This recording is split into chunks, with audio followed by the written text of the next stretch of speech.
for students. So I want everyone to please stand up and let us pray. So in the name of the Father, the Son, the Holy Spirit, Amen. Thank you, Lord, for bringing us together. Bless our minds to learn, our heart to care, and our hands to participate with joy. Help us to understand what we are learning and use it wisely. Guide us to be kind, respectful, and helpful to one another. Amen. In the name of the Father, the Son, the Holy Spirit. Amen. Okay, class, you may now sit down.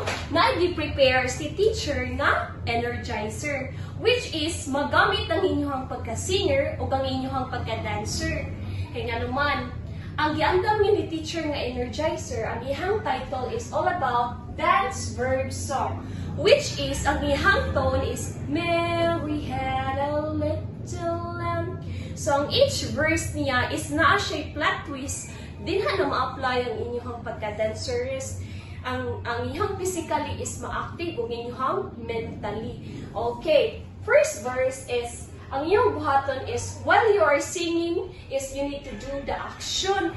O na, may na, I run and jump today, na. So, ang sa verse 2 is you need to sing, but you should not do the action. Freeze, ragyot ka, may ka nga, I run and jump today, jump today. Dili ka, di mo buhaton ng action. While sa verse 3, which is the future tense, is ang inyong plot twist is you need to sing, you need to do the action, and the end of the song is you need to say, coming, erase ninyo inyong hands, then maingon mo nga, coming soon. Okay, class, let's sing together. 1, 2, 3, go. I run and jump today, jump today. I run and jump today. This is the present tense. I run and jump today, jump today. I run and jump today. This is the past tense. Verse 3. I will run and jump tomorrow, jump tomorrow. I will run and jump tomorrow. This is a future tense coming soon. Okay, very good, students. You do it very well. So before you sit down, you need to pick up the pieces under your chair, and you need to arrange your chair properly. Okay, humana mo punit sa iyong mga trashes. Okay, you may now sit down. So, plus na energizer, mamutanan. Okay, very good. So, before ta mag-start sa ako ang lesson, no, kay magpailaila sa yun si teacher. So, I'm your teacher, Chrislyn Joy Kamansi, or you can call me Chrislyn. For short, Teacher Chrislyn. Okay, we are done to our energizer, and now I will check your attendance. So, ang ato sa attendance class, kinasa J plot twist. When I call your complete name, you need to repeat your last name, and then you need to say, I'm ready to shine, mom. Okay? Are you ready? Okay, very good. Alahenyo root. Alahenyo root. I'm ready to shine, mom. Okay. I will check your attendance first. Alahenyo root. Okay, very good. Ka-energetic ni Ruth Alahenyo. Ikong Ana Jane. Okay, ka-energetic ni Ikong Ana Jane. So, na-energize giday mo sa inyo, ha? Gi-energized ganiha. So, very good class kay wala gyud tay absent karong adlaw. So, mga perfect attendance na niya akong mga students karong adlaw. Walay absent bisag usa. Okay, very good na siya class, ha. I-maintain lang gid na ninyo class kay mas maayo man gid na ang kompleto mo sa inyo ang attendance. Kaya naman class, kay ang attendance is very needed na siya. nga naagi mo pirmi. Para wala mo manis sa inyong mga activities, sa mga quizzes, dapat complete na yun mo. Okay, let's move to our classroom rules. So many of you students are being questioned nga, teacher, ngano nga may classroom rules? Why it is needed nga na classroom rules? Okay, class. Needed yun ang classroom rules sulod sa itong eskwelahan, even sa gawas sa itong eskwelahan. Kung unsa inyong naandan or nagamit sulod sa eskwelahan ng classroom rules, is dapat inuha sa siyang buhaton bisan namo sa gawas sa eskwelahan. Kaya naman, dili magmalinawon ang sulod sa eskwelahan kung wala tay classroom rules. Dapat each of you students you need to follow the classroom rules. Okay? Ang classroom rules nga gianda ni teacher para di ninyo maligtan ang first letter sa each word. It stands for shine. Okay. S is to show respect. H is to have courage. I is to inspire others. And N is never give up. E is to engage. Okay, explain na ni teacher kung masay bot pasabot sa rules and regulation ni teacher. Okay. Show respect means you need to be kind, you need to be polite, or to be considerate to everyone. Sa have courage is you need to try a new task, answer confidently, and don't be afraid to learn. So, dapat class, basta na yung mga new task, ayaw nyo ibutang inyong kaugalingon nga, i-isolate nyo nga, ay kani, kabaw na ko ani, dili na ko taman, no. You need to grab the opportunity kung unsa ang mas angay pa para mas mailhan o mas mailhan ninyo ang inyong kaugalingon kung mo-grab mo sa opportunity. The next one is to inspire others. So be a role model, encourage your classmates, and spread positivity.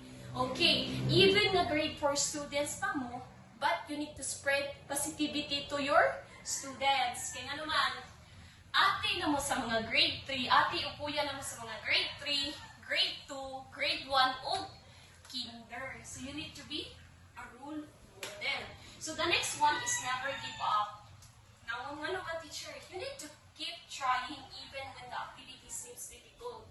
Okay, bisag unsa pa na kalisod class, is kinahanglan inyo ginang paningkamutan nga makamao mo. Kaya nga naman, dili ka nang butang nga sayo is makuha ra tayo nato. Dili mag-agi pagita sa lisod. Plato na lang gid technique kung unsa na to pagkuha nga sayon siya. The next one is to engage. Oh, you need to participate actively in all the lessons, games, and group work. So dapat engaging mo every day. Dili ra nang adlaw, dili ra ugma, dili ra sunod adlaw. Dapat everyday mo active sa tuang lessons, sa group work ug sa tuang games. Okay. Nasabtan na ba ato ang classroom rules, class? Okay, please read it again. Show respect, have courage, inspire others, never give up, and engage. Okay. We are done to our classroom rules. But before we move to our new discussion, is we need to review do you still remember what is our last topic yesterday? So anyone, what is our last topic yesterday? Okay, it's all about verbs. So, do you still remember what is verbs? Okay, a verbs is an action word. Hala, mga very good sa akong students. Naminaw giday sila pag last discussion ni teacher. Okay, another question. Give me 3 examples of verbs. Okay, very good. Run, walk, and write, and many more. Very good students, kay naminaw giday mo sa ato ang lesson pag yesterday. Okay. Nice surprise activity sa teacher, which is mystery box in time. Okay, mystery box ni siya, class. Inside of the mystery box, there is 3 pieces of pictures and 8 sentences. All you need to do is to identify if it is past, present, and future. I know some of you is wala pa idea kung sa ang past, present, identify class kung asa ang past, present, or future. Okay. I want 3 students to volunteer to please kanang pick up one lang nga band paper and i-paste sa ato ang board. Dayon, you need to identify if it is past, present, or future. Okay. Ato first nga picture is kani. Kani ato first nga picture. Okay. Can you please read what is on the first picture? So, unsa may gibuhat sa bata? Okay. Nagkaon ang lalaki. So, unsa may gikaon sa bata? Okay, vegetables. So, class, can you please read what is on the statement? The boy ate his lunch yesterday. Okay, very good. So, kinsa may ganahan mo answer sa inyo ha? Kung unsa na, past ba na siya? Present ba na siya? Or future? I know, class, wala po mo kaibaw kung unsa ang past, present, or future, but all you need to do sa inyo harang panguna-una ba kung unsa na siya. Which is, kana nga activity class is gamit na nato karon sa ato ang new nga lesson. So, cooperate mo class ha kung unsay buot pasabot ana class. Okay. The next picture class, nag-unsa man na class, ang bata kay nag tuwa. Okay. So, sa may gibuhat sa bata, yang gituan niyang mga toys. So, class, can you please count how many picture it is? Okay. 1, 2, 3. There are 3 pictures and 3 sentences. Okay. First picture, unsa ni siya? Past, present, or future? Okay, it is a past. Okay, later on, nato nang i-check kung past ba na siya, present ba na siya, or future. The next one, unsa man ni ang second picture class, ang bata kay nagduwa. Let's read the sentence. The girl is playing dumb. Para ninyo, unsa man ang past, present, or future? Okay, present na ninyo ang answer diri. So, ang number 3, unsa man ang nasa picture? Okay, ang dog kay mudagan. So, let's read the statement. The dog will run tomorrow. So, unsa man na class? Past, present, or future? Okay, future yung answer. Okay, class, tima niya ninyo ang answer ha. Diri kay past yung answer.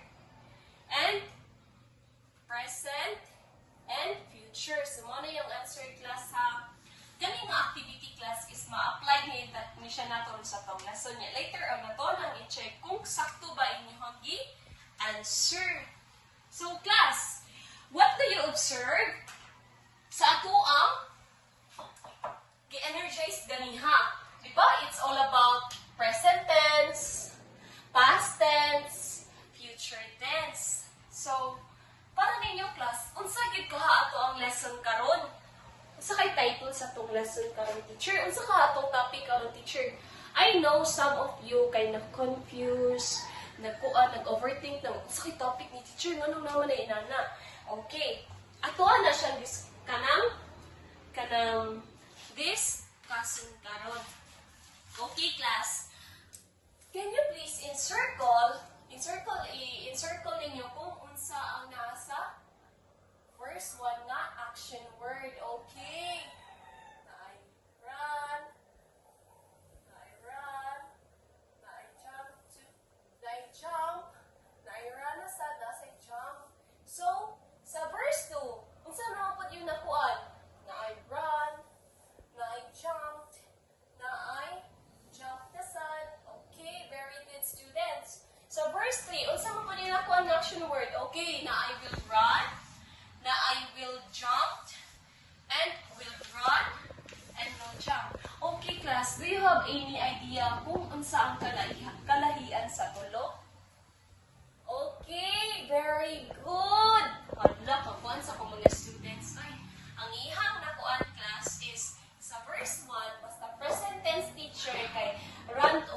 lagi siya teacher. Well, sa past tense teacher kay nausab ang iyang spelling ug naa siya iti. Hello, kung mga very good sa akong student. Well, sa future tense teacher kay naay will teacher dayon action word. Hello, kung mga very good sa akong students. So nakabantay man mo unsa ang kalahian sa tulo, and now nakatag-an na mo kung unsa tong topic.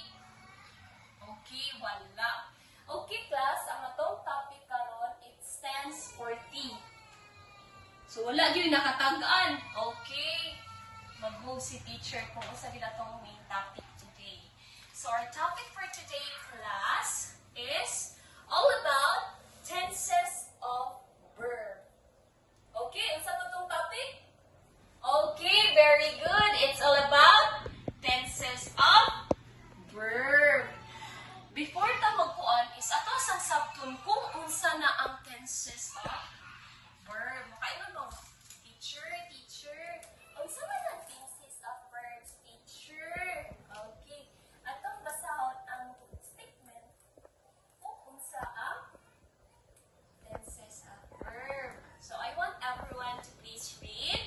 Okay. It indicates when an action in a sentence takes place, present or future.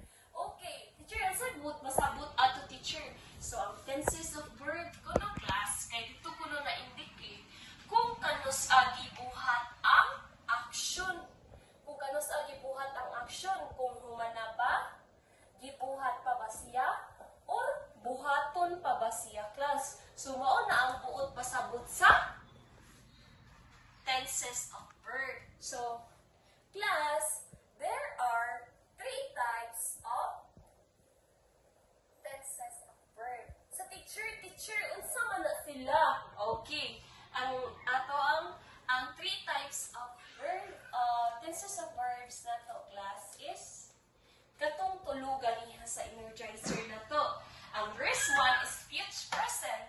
Ang verse 2 is past. Ang verse 3 is ang future.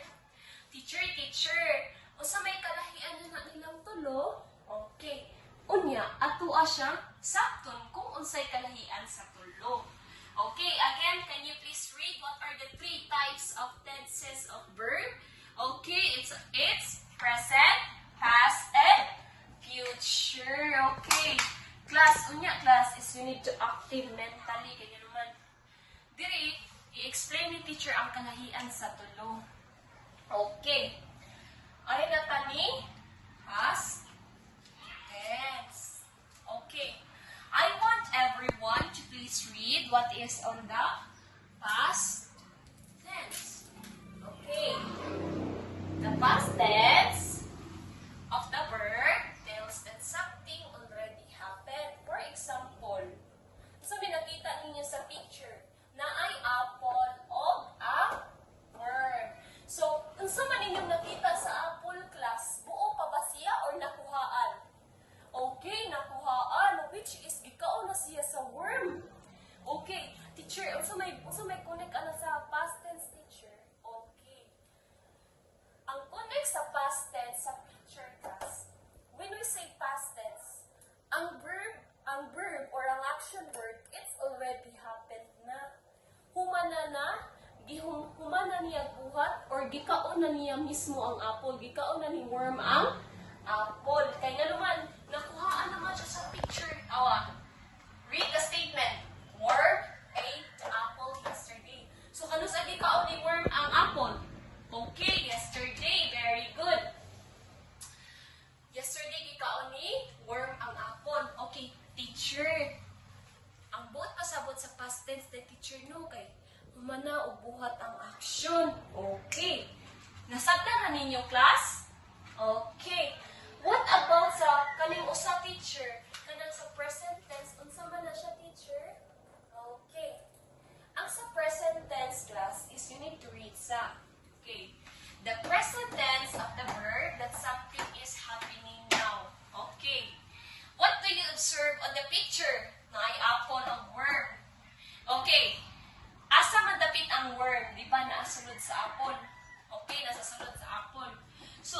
observe, ang apple nakuhaan ba siya? Okay, ikan ang nagamay ni verb. But dili pareha sa unang nga picture nga, dako kay kinuhaan. Which is, ang kaning present tense class, ang buot pasabot ani niya class is, gibuhat pa, gikaon pa ni worm ang apple. Lupa siya na human, gibuhat pa niya ang action. Anha pang adlaw gibuhat niya ang action. Okay, para mas masabtan class, ang past tense kay nag-talk siya about sa humana o buhat ang action word. While ang present tense is gibuhat pa siya anang adlaw. Mao din na ang kalahian sa tulo, teacher. Mao na ang kalahian sa tulo. Okay, let's move sa ikatulo na type sa tenses of verb. Teacher, unsa man pud ang kalahian na sa ikatulo, teacher? Ato ang ingon karon. Okay, I want everyone to please read the future tense of the verb that tells something will happen in the future. Okay, nakaana mo nga. Ang past kay managbuhat ang action, while ang present tense kay anang adlaw pagibuhat ang action. Okay, ang future tense is giplano pa siya nga buhaton, wala pa siya gibuhat, wala pa siya nahuman, which is giplan pa siya nga buhaton siya nga action. Okay, example. Unsa man ninyong nakita sa picture? Diba, na mga books, na ay worm o apple. So, asa man dapit ang apple? Nasa kilid sa, asa man dapit ang worm, rather class? Worm. Okay, nasa kilid sa apple. So, unsa man ninyong nakita sa apple? Nakuhaan ba ang apple? Diba, wala. Ang worm kay naara sa kilid sa apple. Okay. Teacher, unsa gid na ang future tense? Ang future tense class, please read the example. Okay, the worm will eat that apple soon. So, nasa statement class, ang worm kuno, kanon niya ang apple. Soon pa. Puhon pa niya kanon. Di pa niya kanon na lang adlaw. Which is, wala pa niya gibuhat. Wala sa siya nahuman ang action, which is, giplano pa niya. Okay. Teacher. Anak din na teacher no nga ang past tense human nagbuhat ang action word. Ang present tense kay gibuhat pa niya ang action word. While ang sa future tense, teacher kay kanang giplano pa niya nga buhaton na ang action. Buhaton na niya soon or later. Okay. Nasabtan na ba ninyo, class? Okay, very good. Dapat active yun mo mentally. And now, naigiandam diri si teacher nga discussion. Teacher, what if teacher, ang ihatag ra sa maestra teacher kay statement ra teacher dayon kanang walay picture unsaon man mo pag-identify nga kana is past tense, kana kay present tense, kana kay future tense. I know some of you nagipangutana nga unsaon ninyo pag-answer nga kana is past tense, present tense or future kung walay picture. Okay. Ato na tagsa-tagsaon class. Ato na siya tagsa-tagsaon o kuan kung saan na ito pag-identify nga kana is ma-identify lang gihapon nga kana is past tense and future tense. Okay. When we say past tense, it tells about an action that already happened. So, managbuhat ang action. Ang technique anak niya class kay para dili mo mailad or masayop isang walay picture. Once gani ang verb ni siya, di ba? Ang example na rin, she walked to school yesterday. So, we already know nga ang spelling sa walk, it's W-A-L-K. Teacher, nga naman ang ED. Okay, that's the time nga mailhan nato nga past tense ang kani nga action word when the action word ang pinaka-last niya nga letter is mag-end siya og ed. That is automatically past tense and that is already happened. Okay, she walked to school yesterday. So ang spelling sa walk kay W-A-L-K man siya nga naman ay ed. That is a sign nga kana nga statement is already a past tense. Teacher. What ano man yung second example mo teacher nga ang spelling sa it can himo naman ang ati. Okay. Naay possibility class ang regular form of word ma-change siya into irregular.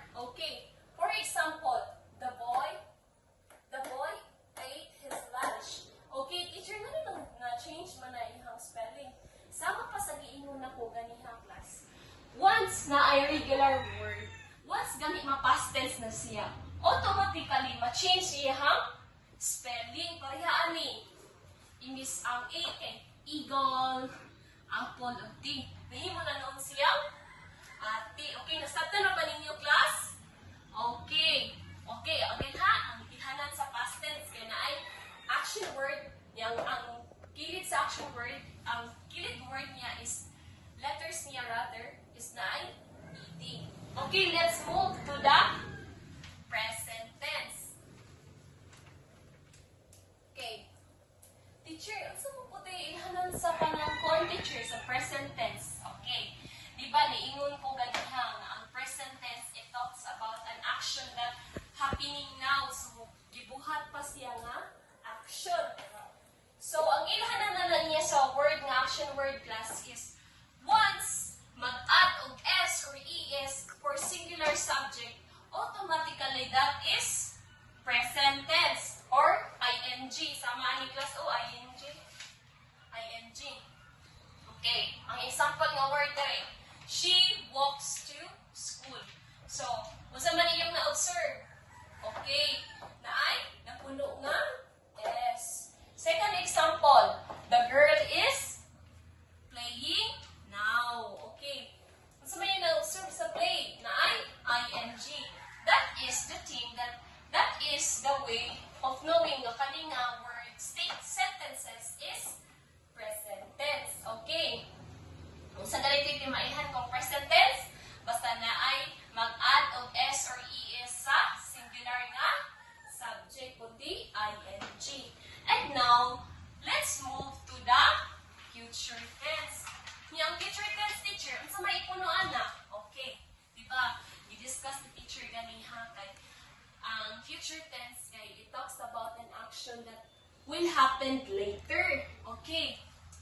Kanang will happen later. So, ang technique sa sentence, anak class, na may ilhanin mo makani is, future tense siya class is, before ang action word, na ginaytapad no will. Sa example na to, ganiha, they will visit the zoo.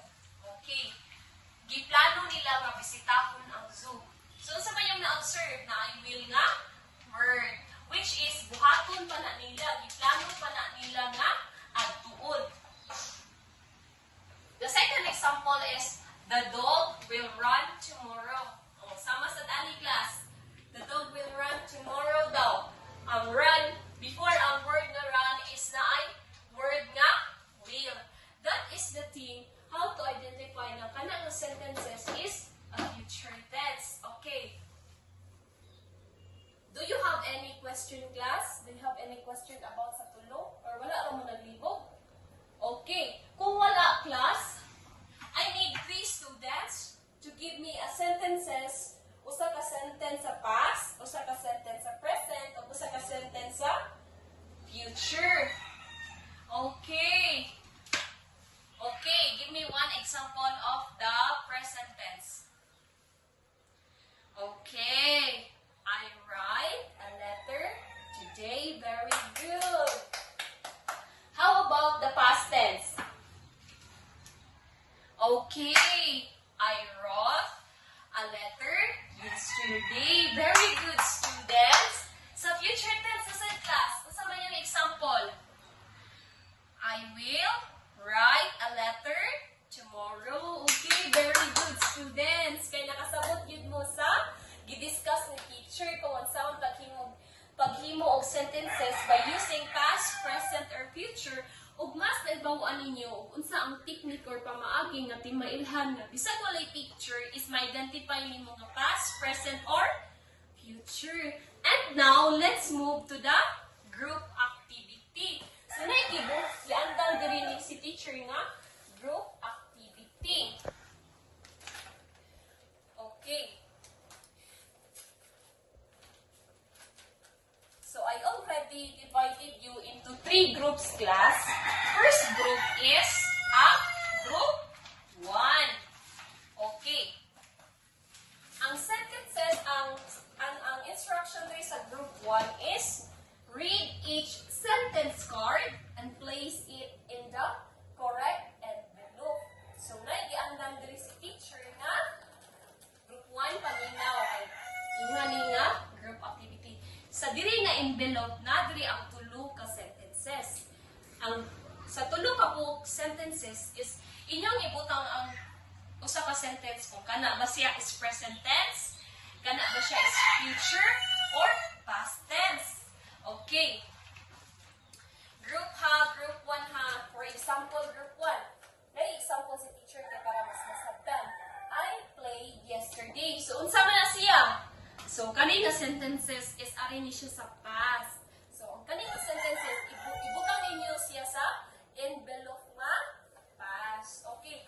Nakasabot ra ba group 1? Okay. Let's move to the group 2. Ano na punta sa group 2? Teacher, unsa man na ang group 2 teacher? Okay. Kung ang group 1 is they need to sort challenge, ang sa group 2 na sad kay act and guess or action choice. Unsa may instruction na teacher? You need to choose an action card and show the action in the past, present, or future. So, diri class sa envelope na giandam diri sa teacher nga tulo ka book word. So, inyo ang i-up kung kana ba siya is present, past, or future. Okay, nakasabot ra ba group 2? Okay. Ano na punta sa group 3? Teacher, unsa man sa group 3 teacher? Okay. Group 3 is you need to do a many story makers. Unsa may instruction na teacher? Okay. Make a 3 sentences, 1 sa past, 1 in present, 1 in future, and read it aloud. For example, ha, mayroon sentence class. Oh, I ate breakfast. I am eating now. I will eat later. So, dire ninyo ibutang ang inyong answer class sa bad paper. Nagtaganta mo og pen para isuwat ninyo ang inyong answer. Okay. Sa tuwang group activity class is naigiandam si teacher nga rubrics. Naigiandam si teacher nga rubrics. Naigiandam si teacher nga rubrics, which is unsa og makita ba ni teacher nga accurate ba inyong gikuan, natinabangay ba ang tanan. Okay. Na mo ni ang rubrics ni teacher. Accuracy is 20%, time management is 10%, teamwork is 10%, explanation is 10%, the total of 50%. If makita na ko nga accurate ang inyong activity, if makita na ko nag-time management sad mo, nagtinabangay sad mo, o nindot magka-explain ang inyong group activity, automatically you will got 50%. So perfect na mo sa inyong group activity. Okay. I'll give you 5 minutes to do that one. Okay, are you done with your group activity? Okay. Most of you nakakuha og perfect na score. Okay. Class, kay nakasabot naman gid mo sa atong lesson. And today, dahil tulo ka pangutanan si teacher para mas maklaro gid ni teacher nga nakasabot pa gid mo ha. Okay. I have 3 question class. Okay.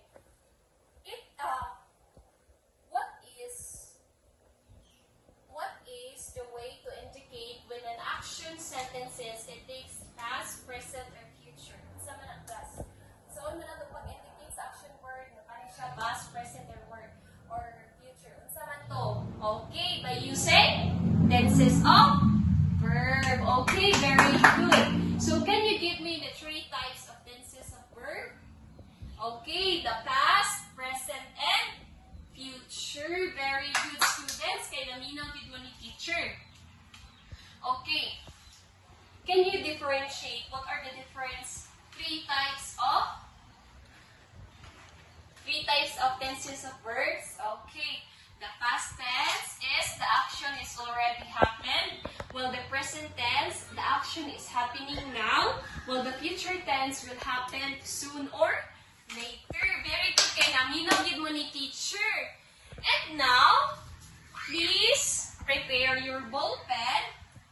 Huwag na i-distribute si teacher nga answer sheet, which is paminaw sa mo sa instruction ha. Okay. Ang instruction ani class is you need to write P for present and you need to write PE, P. Capital P, dayon A, if it is for past. And you need to write F kung kani nga sentences is future. So, na-prepare sa teacher na 10 kabok sentences. Unya, ang inyong buhaton is answer mo ani ha? Okay, please get one and fast. Okay, I'll give you 10 minutes to answer. Okay, are you done, students? Okay, very good. So, let's check your answer. Okay, isa may nakakuha og perfect score. Isa ang paper. Okay, very good, Mom. Most of you got the perfect score. Very good sa akong mga students. Uy, naminaw giday sila ni teacher. Okay. So, nakasabot na ang gumagib mo sa atong lesson. Before mo end atong klase, is na giandam si teacher na assignment. Okay. All you need to do is to please get your assignment notebook and please write your please write this on your assignment na notebook. Okay. Okay, basahan sa ni teacher unsa instruction ha? Okay. Ang title sa tong assignment class is My Verb Sentences. Okay. You need to write 3 sentences in present tense. Write 3 sentences in past tense. Write 3 sentences in the future tense. And encircle the verb. I-encircle niyo ang verb na sentences. Naka-example si teacher para mas masabdan ninyo ang instruction ni teacher. Okay. Ang present tense nga sentence na ko teacher is I eat breakfast every morning. So, asa man ang encirculan ana? Okay, ganing eat. Sa past tense teacher, I visited my cousin last week. So, asa man ang encirculan ana? Okay, ganing visited. Okay, sa future tense na sentence sad, I will play basketball. Asa man ang encirculan ana? Okay. Ganing will play. Okay. Kinahanglan ha, sabot-sabot itong class. 3 sentences sa past, 3 sentences sa future, 3 sentences sa present. And you need to encircle where is the present, past, future na action word. So, but before we end our lesson is na ibilin na quote si teacher. Okay. Okay, can you please read class? Learn from the past. Enjoy the present and get ready for the bright future. So, mo ni ato ang quote word of the day. So, kinahanglan ko nung makatunta sa ato ang past, i-enjoy na to atong present, so that sa atong future kay ready na ta sa ato ang bright nga future. Okay. I want, before we end our class, everyone please stand up and let us pray. Okay, the name of the Father, the Son, and the Holy Spirit.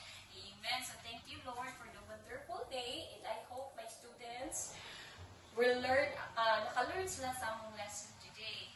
Okay. Thank you, Lord, for the wonderful day. And amen. The name of the Father, the Son, and the Holy Spirit. Amen. So, class,